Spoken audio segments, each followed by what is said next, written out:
século XXI, as regras da guerra de espiões estão sendo reescritas. Hoje, as agências de inteligência enfrentam um inimigo novo, mais elusivo e mais fanático. Radicalizado no exterior, mas que também é doméstico.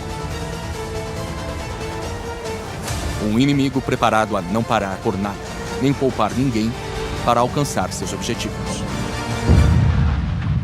Essa é a história por trás da maior operação de vigilância da história britânica e de como as agências de inteligência impediram uma das conspirações terroristas mais letais planejadas em solo britânico.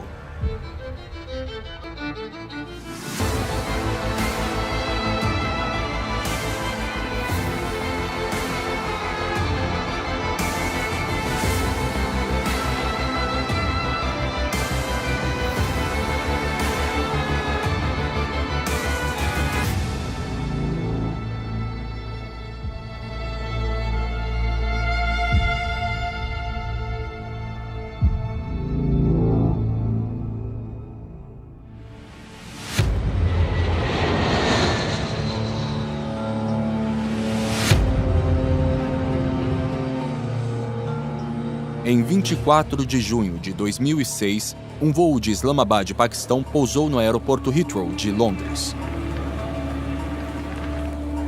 Desembarcando, estava um cidadão britânico, Abdullah Ahmed Ali, indo para casa no leste de Londres. Ele veio de uma família bem comum e bem integrada. Ele tinha frequentado a escola e era um aluno bem ajustado e competente. Ele era carismático e na comunidade dele dava para ver claramente sua personalidade de líder.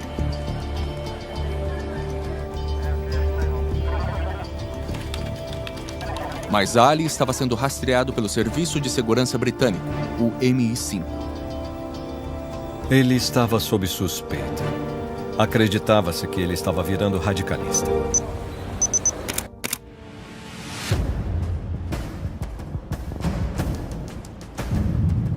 Informações sugeriam que Abdullah Ahmed Ali tinha acabado de voltar do norte do Paquistão, onde ele tinha se encontrado com um homem chamado Rashid Rauf. Rashid Rauf era a conexão entre o que acontecia no centro ideológico da Al-Qaeda e vários membros na Inglaterra e em outros lugares. Um cidadão britânico.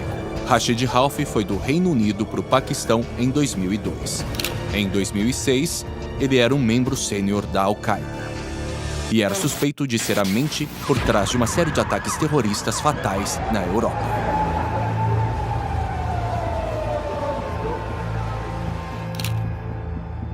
No momento em que Ali entra em contato com Rauf, a imagem de ameaça dele muda completamente. E isso o colocou numa categoria bem diferente.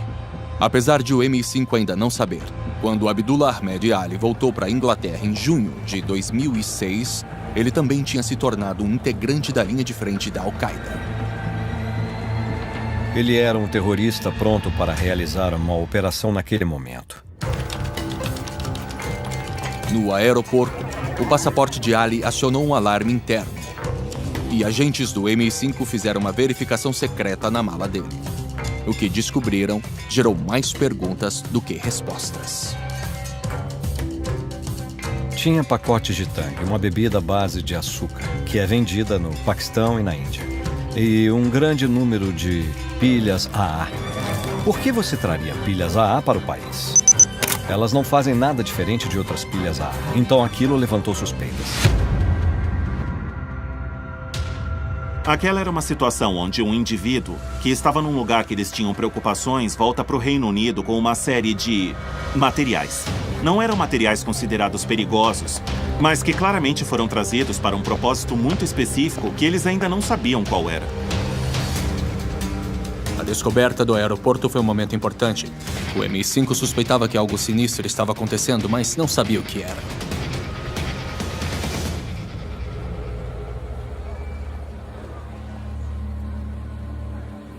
A inteligência britânica já estava em alerta máximo. Há menos de um ano, em 7 de julho de 2005, uma célula terrorista havia orquestrado o que ficou conhecido como os atentados de 7/7. Em Londres, 52 pessoas foram mortas e centenas ficaram feridas. Chefes do antiterrorismo juraram fazer tudo o que podiam para evitar outro ataque em solo britânico.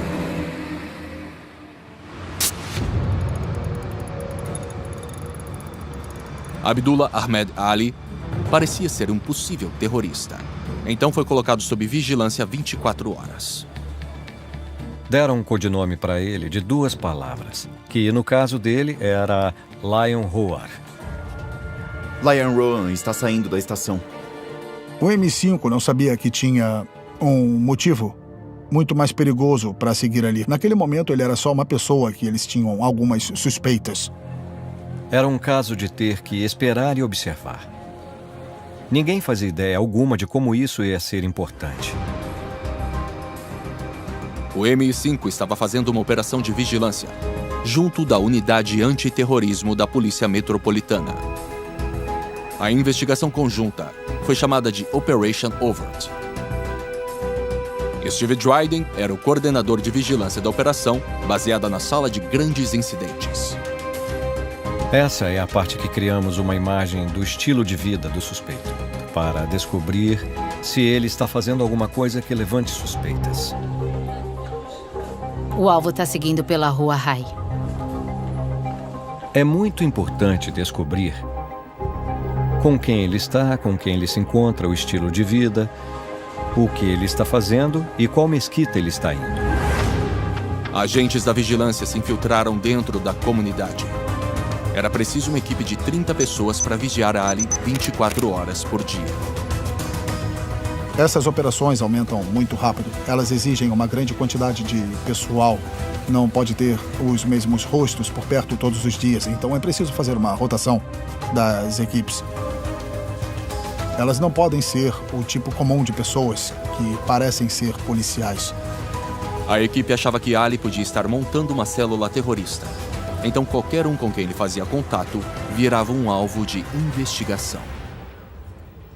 É feita uma imagem de informações deles. Quem são eles? Existe alguma associação com ele ou outros suspeitos no passado? Eles fazem parte de uma rede? Eles vão numa mesquita sobre a qual nos preocupamos quanto à radicalização?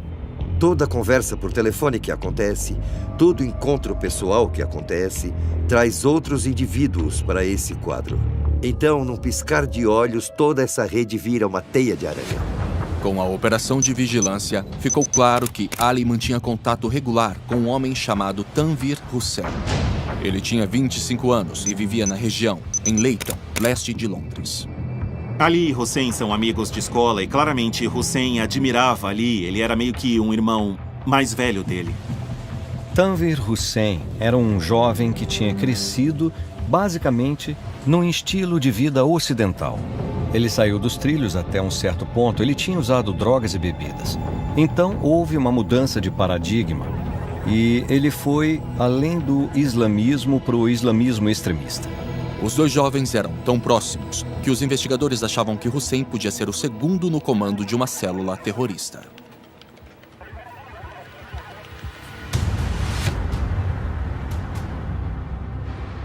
Então, com 2 semanas de investigação, Ali se encontrou com outro contato, usando uma técnica familiar de outras células da Al-Qaeda. Lion Roar está com um alvo desconhecido.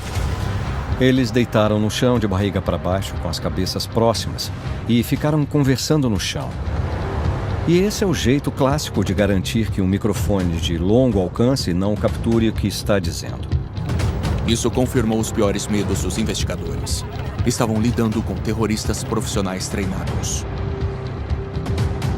É uma prova muito clara de que a célula tinha sido treinada com técnicas anti-vigilância no Paquistão. Isso nos fez despertar para sermos super cuidadosos, porque eles estavam sendo cuidadosos. Siga o jovem desconhecido. Pode deixar. A equipe de vigilância seguiu o novo contato de Ali. Dentro de horas, eles o identificaram como Assad Sarwar. Ali, claramente, era meio que um líder natural no grupo dele. Era um jovem carismático. Digamos que Assad Sarwar era um sujeito meio atrapalhado. Uma vez carteiro, Sarwar morava a 50 quilômetros ao norte de Londres, em High Wycombe, com seus pais. Bom, ele não era o mais dotado de inteligência. Ele tentou ir para a universidade, mas desistiu logo no começo. Ele nunca tinha namoradas e ele não parecia ser capaz de manter o mesmo emprego. Mas o M5 tinha visto bastante para colocá-lo sob vigilância. Ele recebeu o codinome Rich Food. À medida que a investigação crescia, agentes de vigilância estavam rastreando mais de 20 pessoas. As equipes estavam localizadas em Londres e no Sudeste, com vídeos ao vivo sendo transmitidos para a sala de controle de operação na Scotland Yard 24 horas por dia. Ficou muito claro para os espiões que 3 pessoas em particular, Abdullah Ahmed Ali, Tanvir Hussain e Assad Sarwar, estavam no centro de uma célula terrorista em crescimento. Enquanto seguíamos com a investigação e fazíamos a transmissão da vigilância, nós observamos atividades suspeitas, especialmente dos 3. Tanvir Hussain foi seguido até uma farmácia, onde foi visto comprando seringas grandes. Ele não tem envolvimento com química. Por que ele precisa comprar seringas? Isso acionou alguns alertas. Assad Sarwar foi visto comprando ácido cítrico em lojas locais. E observaram Abdullah Ahmed Ali fazendo algo ainda mais estranho. Ali foi visto pela equipe de vigilância no mercado local, prestando muita atenção nos fundos das garrafas de plástico, o que naquela época não fazia sentido nenhum. Com os materiais de vigilância chegando, a gente estava tentando descobrir e entender o que eles estavam aprontando, qual era o objetivo final daquilo. Então, os investigadores descobriram uma pista fundamental. A equipe de vigilância, seguindo Assad Sarwar, descobriu que ele estava comprando grandes quantidades de peróxido de hidrogênio. Peróxido de hidrogênio é um produto químico que fica disponível para uso comum. Por exemplo, cabeleireiros usam porque ele serve para descolorir. Mas peróxido de hidrogênio tem outro uso, como um explosivo. Em nível concentrado, ele pode ser uma arma. Eles estarem comprando aquilo. Se você é um terrorista, não existem outros motivos para você comprar peróxido de hidrogênio, a não ser para montar uma bomba. Os investigadores começaram a pensar que o tangue e as pilhas na mala de Ali também podiam ser componentes de uma bomba. A gente sabia que eles iam construir algum tipo de dispositivo, mas a gente não sabia qual seria a aparência dele. Para o MI5 e para a Polícia Metropolitana, essa trama estava ficando cada vez mais sinistra. Agora estava claro que as equipes de vigilância tinham exposto uma célula terrorista da Al-Qaeda. Mas eles não faziam nenhuma ideia da escala do plano que eles acabariam desvendando.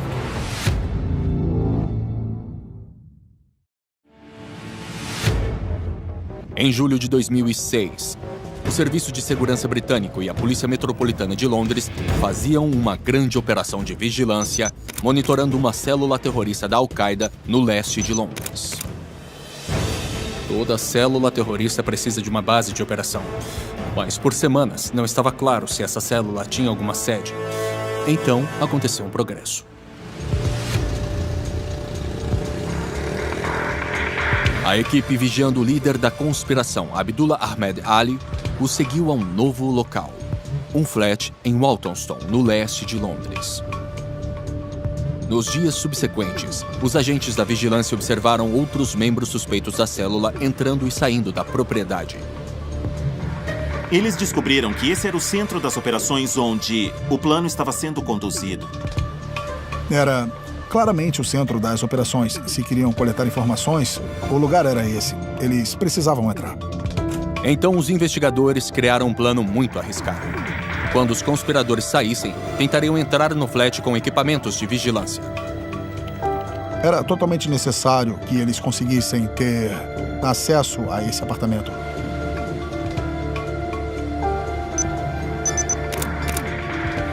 Existe uma unidade policial especializada e o que eles fazem o dia inteiro é praticar entrar e sair de prédios trancados. A tarefa deles é entrar nesses lugares e sair de novo, sem que ninguém saiba que eles estiveram lá.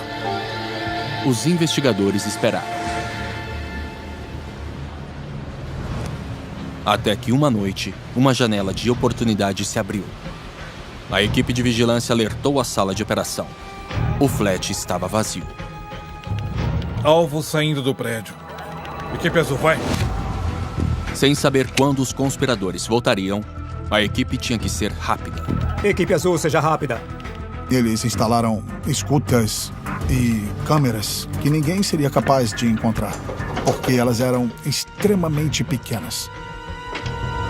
Câmera 2 está ligada. Câmera 3 ligada. Entendido. Câmeras ligadas. Feito. Tire-os de lá. Equipe azul, saia. Então a unidade teve que sair, sem deixar rastro algum. A operação de infiltração foi um sucesso absoluto. Agora a equipe de vigilância tinha um acesso extraordinário ao centro de comando da célula da Al-Qaeda. Pela primeira vez, eles podiam monitorar o que acontecia lá dentro, e isso acabaria sendo de grande importância.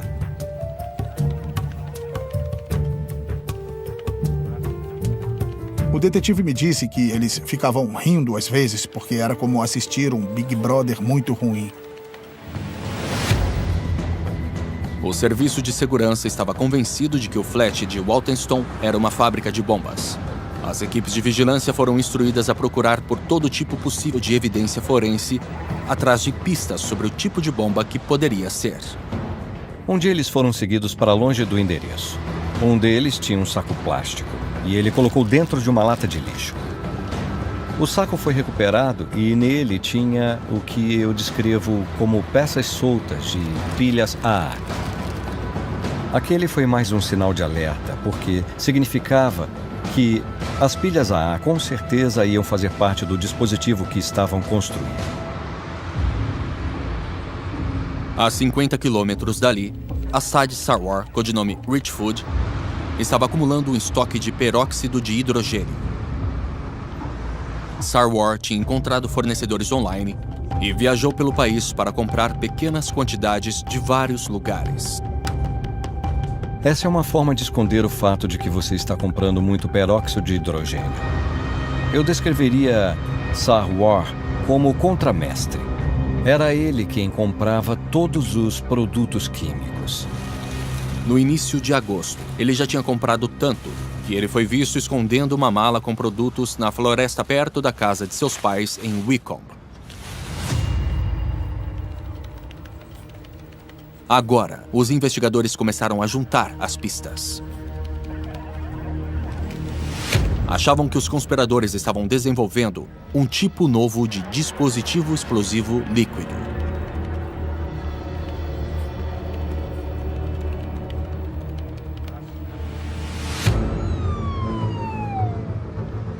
O MI5 julgou que a ameaça era tão grave que alertou seus parceiros de inteligência do outro lado do Atlântico. Michael Chertoff era secretário de Segurança Interna na época. Normalmente temos um relacionamento bem próximo com o Reino Unido sobre inteligência e antiterrorismo, talvez mais próximo do que com qualquer outro país. A escala do plano em desenvolvimento chocou os americanos, incluindo o chefe de inteligência, Charles Allen. Eu me lembro claramente de estar no meu escritório, no Departamento de Segurança Interna, e receber uma ligação do diretor e do diretor adjunto do MI5. Eles queriam me ver imediatamente. E então ele explicou o que estava acontecendo. Isso realmente era muito sério. José Rodrigues era o chefe de operações clandestinas da CIA.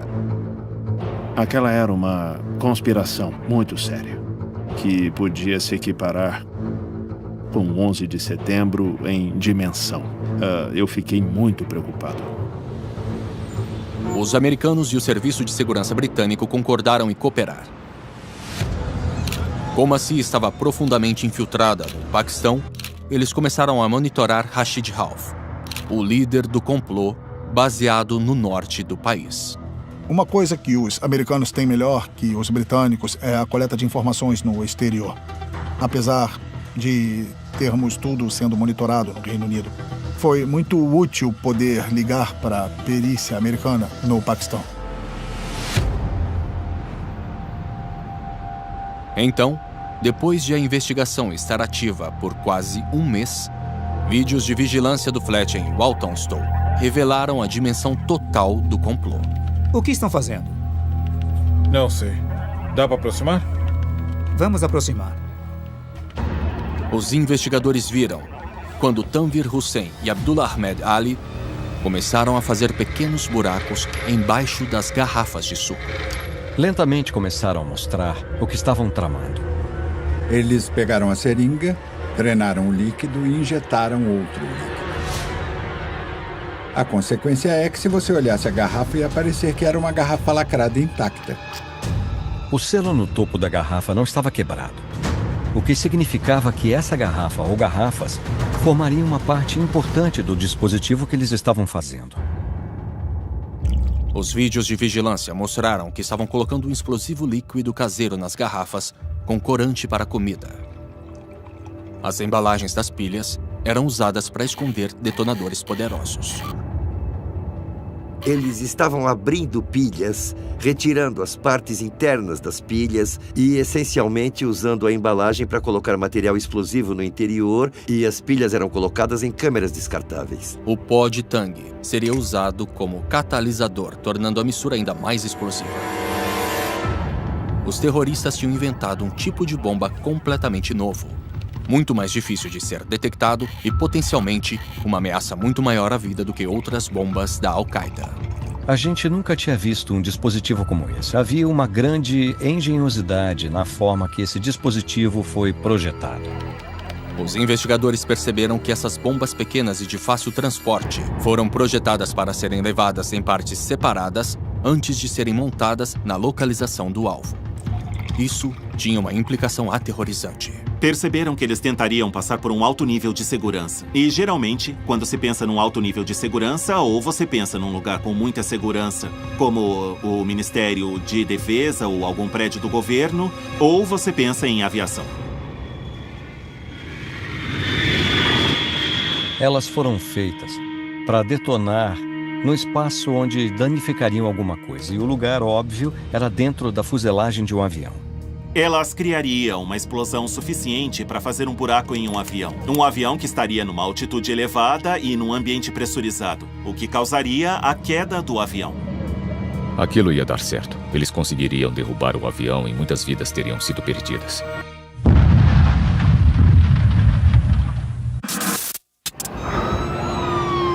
A Al-Qaeda já tinha armado bomba em aviões de forma fatal. Os eventos do 11 de setembro de 2001 causaram um peso enorme nas mentes da comunidade de inteligência. A Casa Branca sofreu profundamente por causa dos ataques do 11 de setembro. A inteligência sofreu muito. Isso ficou marcado na minha mente. Eu pensei, nunca mais podemos deixar que o país seja atacado. Recebemos instruções do presidente dizendo: nunca mais deixem isso se repetir. Então, estávamos muito preocupados com isso tudo. E não íamos deixar acontecer.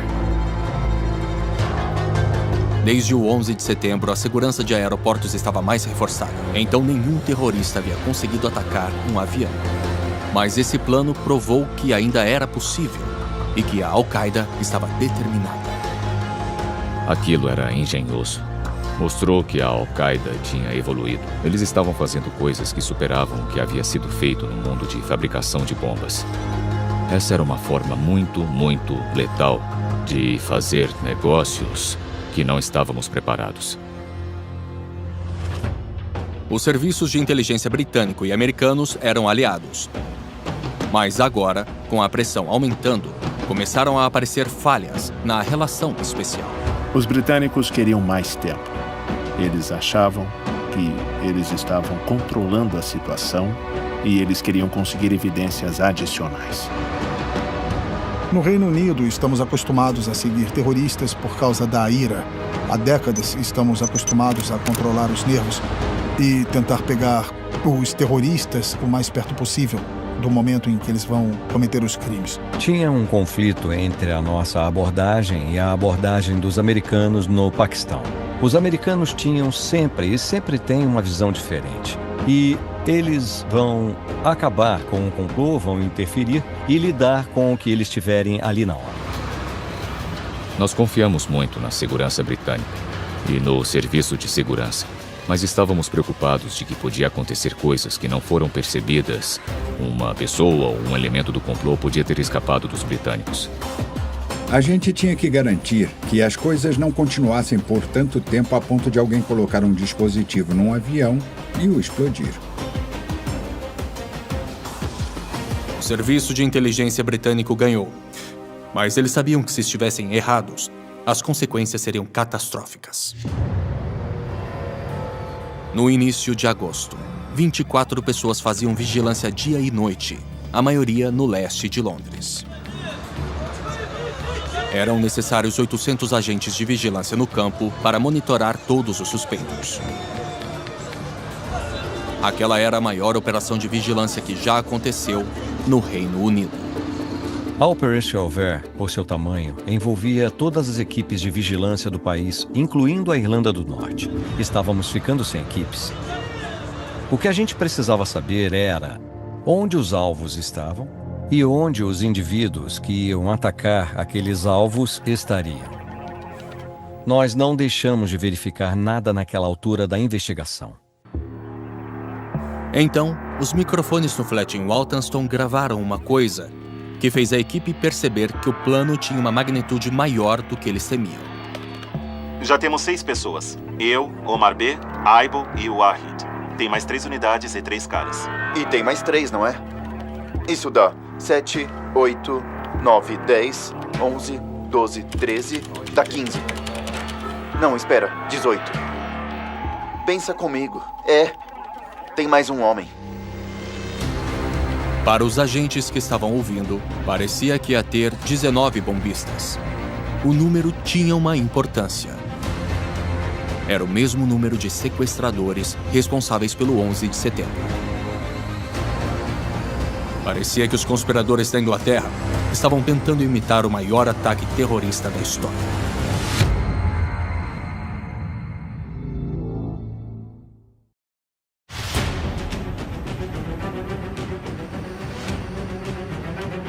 O Serviço de Segurança Britânico estava de olho e ouvidos numa célula terrorista da Al-Qaeda que planejava explodir aviões indo para os Estados Unidos usando bombas líquidas montadas a bordo.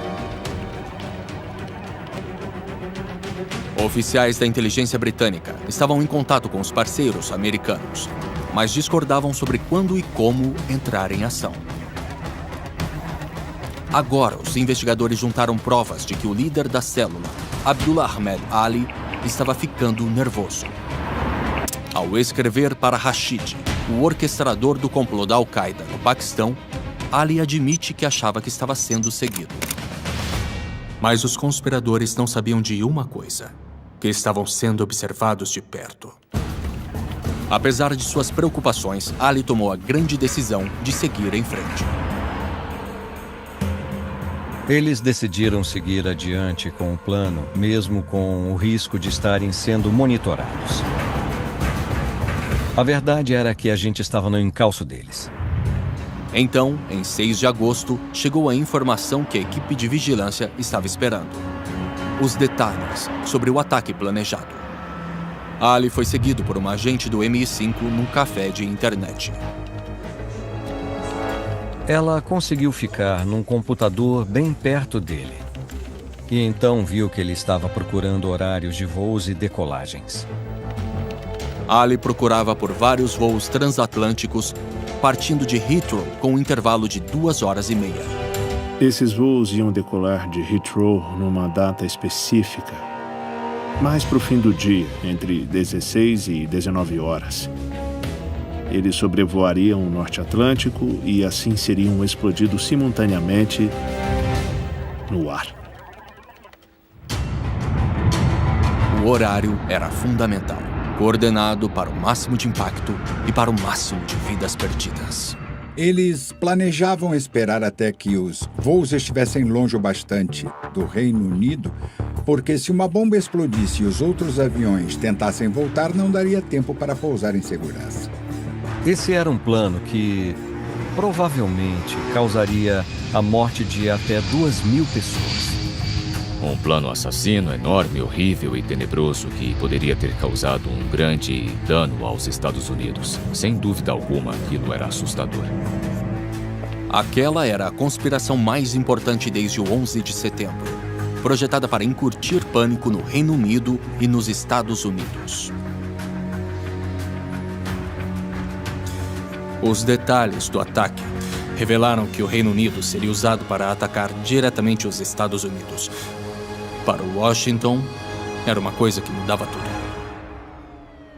Com a informação de que o foco era um avião indo para os Estados Unidos, virou nosso problema. Até então, a gente achava que era um problema para o governo do Reino Unido, mas passou a ser nossa jurisdição quando viramos o alvo. Para mim, foi quando eu falei, tá, isso é iminente. A gente conhecia os princípios deles. A gente conhecia os homens-bomba. A gente sabia como eles iam fazer e a gente sabia quais voos eles iam explodir. A única coisa que não sabíamos era quando. Os terroristas suspeitos estavam seguindo para a fase de ação. Com um ataque que podia acontecer em semanas, da sua base no Paquistão, Rashid Rauf treinava os conspiradores em antivigilância. Era ele quem dava direção para eles sobre questões como só se comuniquem através de códigos, cuidado para não serem seguidos, descartem as coisas bem longe da casa. Rauf sabia que os terroristas teriam que passar pela segurança do aeroporto pós 11 de setembro. Ele os mandou jogar seus passaportes fora e fazer novos. Eles tinham carimbos de entrada e saída do Paquistão. E isso os colocaria sob mais fiscalização. Passaportes novos não teriam carimbos nem informações de entrada e saída. Isso mostrava claramente que eles tinham treinamento contra a espionagem. Então, no início de agosto, agentes de vigilância monitoraram uma conversa assustadora. Os terroristas sabiam que um homem paquistanês viajando sozinho levantaria suspeitas em um aeroporto, mas uma família não levantaria. Sua esposa aceitaria ir na operação com você? Acho que se eu disser para ela que é uma operação importante, talvez ela acabe aceitando fazer isso. E os bebês? Será que ela pode levá-los juntos? Talvez, sabe como é. Mas ela gostaria de ajudar. Então essa célula não estava só construindo um dispositivo que passaria pela segurança, mas estava falando sobre realizar o ataque e com esse desprezo, não só pelas vidas inocentes que eles iam matar, mas pelas próprias famílias. É um pensamento totalmente devastador que eles fariam algo do tipo... Mas, claramente, isso daria um passo extra, daria uma camada extra de proteção. 2 dias depois, os microfones da vigilância capturaram partes de outra conversa ameaçadora. Relaxa. Fala normal em inglês quando mencionar Allah, tá bom? Com um tom mais agressivo, fala mais alto. Pode voltar isso, por favor? Ficou claro. Ali estava dirigindo a atuação dos terroristas de Londres em seus vídeos suicidas. Parem de agir como fantoches e ajudar nossos inimigos. Se fizerem isso, nós deixaremos vocês em paz. Essa foi a prova incontestável de que a operação estava na fase final.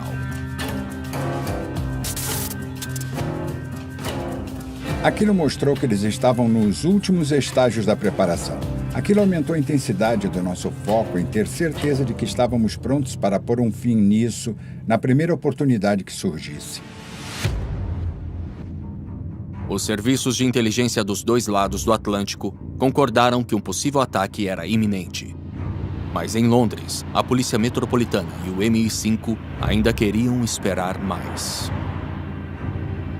A abordagem escolhida pelos membros seniores do Comando Antiterrorismo na época foi deixá-los continuar até a gente ter absolutamente tudo. O que os britânicos não sabiam era que indivíduos dentro da CIA tinham decidido agir. Em 8 de agosto, José Rodrigues, diretor do Serviço Nacional Clandestino da CIA, já estava em posição no Paquistão. Foi então que eu entrei em cena. O chefe da operação. Eu entrei em cena. A CIA trabalhava junto com o ISI, o poderoso serviço de inteligência do Paquistão.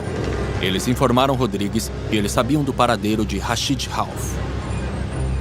Provavelmente a gente ia conseguir capturar ele naquela tarde, enquanto ele viajava numa área tribal do ponto A ao ponto B em um ônibus. Rodrigues encarou um dilema. Ele sabia que se eles prendessem Rauf, as autoridades britânicas teriam que prender os conspiradores em Londres imediatamente. A gente tinha concordado com as autoridades britânicas em esperar mais tempo, mas estava em nosso alcance. Um terrorista que planejava explodir aeronaves que podiam ter matado milhares de vidas inocentes. E eu senti que tínhamos uma responsabilidade de proteger essas pessoas. Então eu disse, sim, vamos seguir em frente e fazer isso. Agentes do ISI do Paquistão invadiram o ônibus e prenderam Rashid Rauf. Depois disso, foi uma loucura total. Estava bem claro que a gente não queria que prendessem Rauf naquele momento, mas os americanos decidiram prendê-lo mesmo assim. Eu diria que a gerência sênior do Comando Antiterrorismo ficou muito preocupada com as ações tomadas pelas autoridades americanas. Sou bem diplomático? Quando os conspiradores soubessem que Rauf tinha sido preso, havia o risco de fugirem. Agora era uma corrida contra o tempo para cercá-los antes que detonassem as bombas. Tanto para a polícia quanto para o MI5 era hora de agir.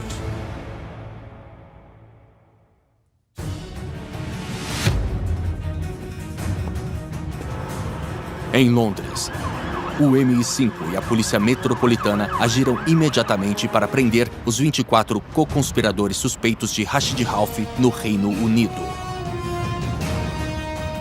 De repente, ter que acabar com tudo isso em um tempo tão curto, com certeza não era como eles queriam que a operação acontecesse. Tinha uma atmosfera de tensão na Scotland Yard. Ninguém precisou ser chamado porque ninguém tinha ido para casa. Todos estavam lá, todos estavam em suas mesas, todos estavam trabalhando. Aquilo tinha virado uma emergência nacional importante. Dentro de 3 horas, mais 300 oficiais especialmente treinados foram chamados para a fase de apreensão. Uma operação enorme foi acionada de repente com a polícia e com o serviço de segurança para ir e encerrar essa célula grande. Foi uma corrida maluca para posicionar equipes de apreensão. Nós tínhamos que fazer o que fazemos de melhor de uma forma muito rápida e nos adaptar à situação. E foi o que aconteceu. Enquanto as equipes tomavam suas posições, a equipe de vigilância monitorando a Sarsawar informou que ele estava indo de High Wycombe para Londres. Equipe azul, fique mais longe. Ao mesmo tempo, o líder, Abdul Ahmed Ali, também estava sendo monitorado. Tá bom. Lion Roar está em movimento. As equipes de vigilância monitoravam todos, mas principalmente o Sawar e o Ali. Sawar estava saindo de High Wycombe. Richfoot, ele segue para o leste, em direção ao Altmoston. Enquanto Sawar chegava na cidade, Ali foi seguido até um estacionamento em Walthamstow. Ficou claro para a equipe de vigilância que os dois iriam se encontrar. O líder ia se encontrar com o contramestre. Um sinal claro que os conspiradores iam seguir para a fase de ataque. A equipe de vigilância achava que Ali e Sawar poderiam trocar os dispositivos explosivos. Lá estavam os dois mais importantes da conspiração. Então foi dada a permissão para que a equipe de vigilância entrasse em ação. Permissão para abortar. Todas as equipes, permissão para abortar. Parado! Polícia! Parado aí! Polícia! Paradinho aí!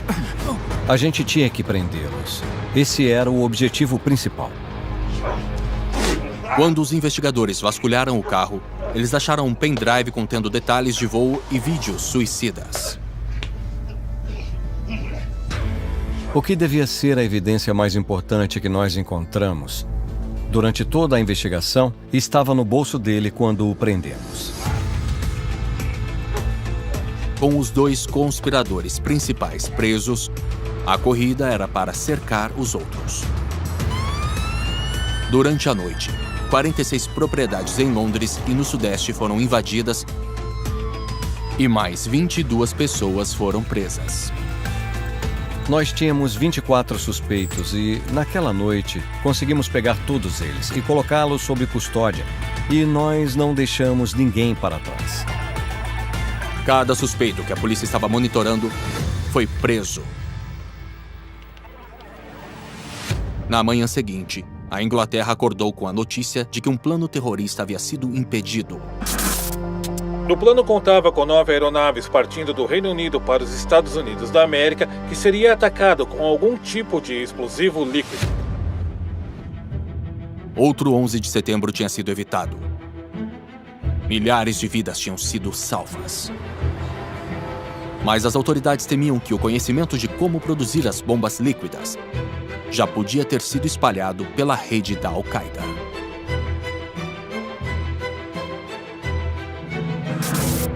Atenção, senhoras e senhores, por favor, fiquem atentos aos protocolos. Obrigado. Então, os governos do mundo todo reagiram imediatamente, proibindo qualquer tipo de líquido em todos os voos. O complô tinha basicamente acabado, a ameaça tinha passado.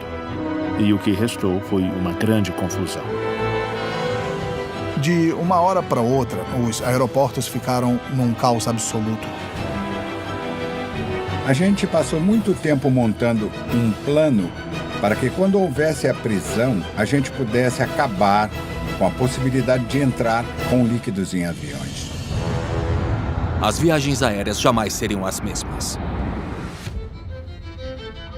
Dos 24 suspeitos presos, 8 foram inicialmente julgados por ações terroristas em conexão com o complô. Abdullah Ahmed Ali foi condenado à prisão perpétua com um tempo mínimo de 40 anos. Assad Sarwar e Tanvir Hussein foram sentenciados a 36 e 32 anos, respectivamente. Em 2007, Rashid Rauf escapou da custódia da polícia. Em 2008, ele foi morto em um ataque por drone no Paquistão. Hoje, nossa polícia e serviço de segurança permanecem engajados numa batalha oculta para se prevenir contra ataques terroristas devastadores. Eu diria que essa é uma referência incontestável sobre como operações de vigilância devem acontecer. Essa operação foi um grande sucesso para os britânicos e para nós também. As forças de segurança foram muito bem sucedidas na prevenção de que uma atrocidade acontecesse. Esse foi realmente um momento notável no antiterrorismo. 12 anos depois, e essa investigação ainda é considerada uma das mais incríveis operações de coleta de informações e um sucesso importante na luta contra o extremismo.